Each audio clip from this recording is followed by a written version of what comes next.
আরেকটা কথা আপনাদেরকে বলে মনোযোগ দিয়ে শুনবেন।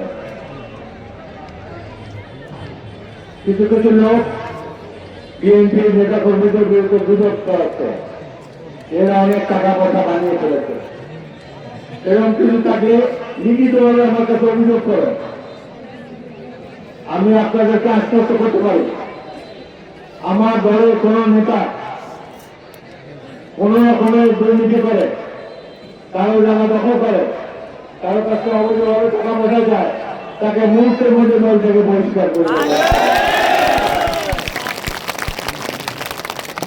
আপনারা আমাকে ভালো করে দেখেন, আমার চেহারার দিকে তাকিয়ে গানের শীতে ভোট দেবেন।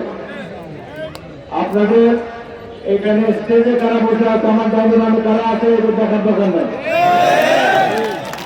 আমাকে ভোট দেবেন, আমার কাছ থেকে ইনজাম নিয়ে নেবেন।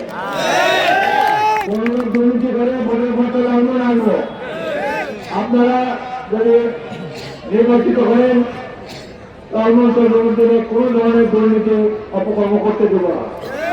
আচ্ছা, লালমোহন নির্বাচনের পর সরাসরি আমাকে এসে বলবেন আপনার এই কর্মী দুর্নীতি করছে, আমার এই জায়গা দখল করছে, দেখেন সাথে সাথে আমি তার বিচার করি কিনা। দুনিয়ার দান সম্পর্কে কেউ আমাকে কিনতে পারবে না।